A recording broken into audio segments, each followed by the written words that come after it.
If you're booking a Princess cruise, should you book the Princess Plus fare or the Princess Premier? Or should you just pay the basic fare and then buy a drinks package? Confused? Well, this video's for you.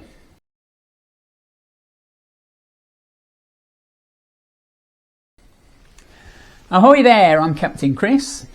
I'm not a real captain, but in this video I'm going to try to unravel the mystery of the different levels of fare you can pay for a Princess cruise.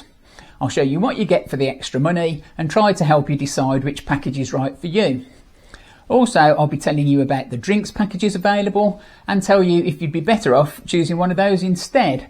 And I've got some drinks menus to show you and some great news about a recent change to the rules that lovers of good food will go crazy for, so stay tuned for that, you won't want to miss it. So when you book your Princess cruise, you can pay the standard fare, that means the basic price with nothing on top, or you can choose Princess Plus or Princess Premier. These other two options cost extra, quite a bit extra.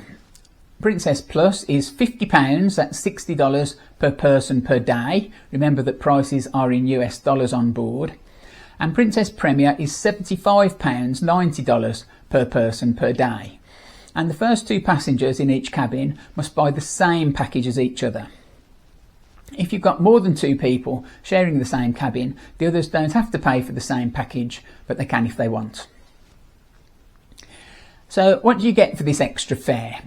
Well, with Princess Plus you get Wi-Fi for one device, the tips for the crew, a drinks package for drinks of up to $15, juice from the juice bar, 2 premium desserts per day. These are massive ice cream desserts smothered in chocolate and sweet stuff, 2 fitness classes, 2 casual dining meals like in the pizza restaurant for example, Ocean Now delivery, which is when you order something on the app to be delivered to you anywhere on the ship.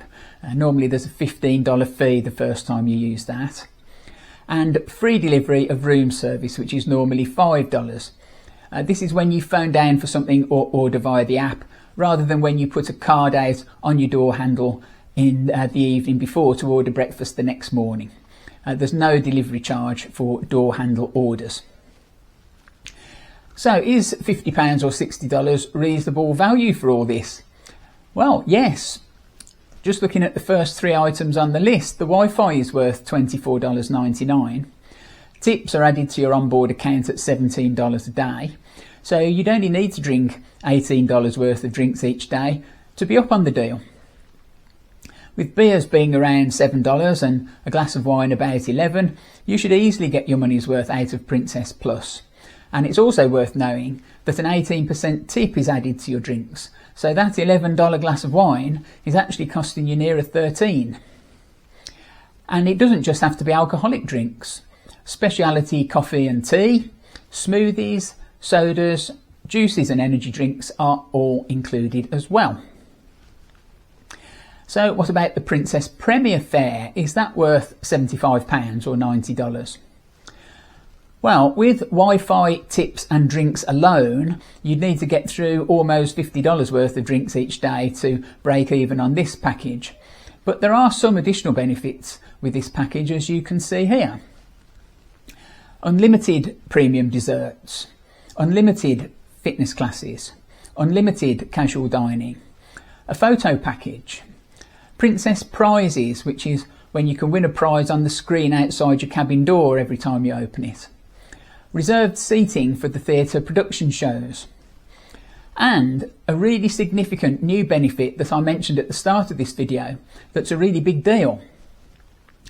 I'll tell you what that is next, but before I do, could I please ask, if you're finding this video at all helpful, would you please hit the subscribe button and allow notifications? Subscribing doesn't cost you anything, it just means you'll know when I post another video, and it lets me know you've enjoyed this one, which is important to me, so please subscribe. Thank you. So the new feature that is only available to those who've paid the Princess Premier fare and takes effect from the 31st of August 2024 is unlimited specialty dining. You can dine in the specialty restaurants as often as you like. Now, given that the specialty restaurants come in at about $45 per person, with the trip to one of those each day, your tips and Wi-Fi, you've got very nearly full value out of the Princess Premier package before you've even had a drink. So are Princess Plus and Premier complete no-brainers? Well, if you think Wi-Fi is essential, you'll have a few drinks, and taking the tipping into account, the Princess Plus is a no-brainer. Premier needs a little more thought about what you're likely to drink and whether you'll be a regular visitor to the specialty restaurants. But what if you don't drink much alcohol, or none at all? Or what if you're not so bothered about the Wi-Fi? Well, you could just pay the standard fare, pay the $17 a day tips. Incidentally, it's $18 if you're in a mini suite and $19 if you're in a suite. And then either pay as you go for drinks, you'd have about $43 a day in hand for those, or buy a drinks package. $17.69 gets you the classic soda package, which includes fountain soda, cans of soda, juices, smoothies and mocktails. Or $35.39 gets you the zero alcohol package, which includes all of that, plus premium tea and coffee, hot chocolate, small bottles of water, frappes, energy drinks and milkshakes. Both of these options are cheaper than booking the Princess Plus or Premier fare, but don't include Wi-Fi, which means you'll be offline on sea days and using your own mobile data allowance when you're in port. For some people that might be just fine, but many of us these days wouldn't contemplate being without Wi-Fi even for just one day. So should you book the Princess Standard fare, the Princess Plus or the Princess Premier? Well, with tips and if you must have Wi-Fi, the Princess Plus is the obvious choice. Princess Premier might be worth it if you want the premium drinks brands or several visits to the specialty restaurants. And each of those packages come with some additional benefits that might be important to you, like the fitness classes, the premium desserts and so on. If you can live without Wi-Fi and you don't drink alcohol, the standard fare, with or without an alcohol-free drinks package, might save you a bit of cash. And remember that standard tea and coffee, water, iced tea, lemonade and orange juice are free on board for everyone. So if you really want to keep costs down, you could just stick to those and pay nothing for drinks at all. Whichever fare you decide to pay, I hope you have a great holiday, and until next time, thanks for watching.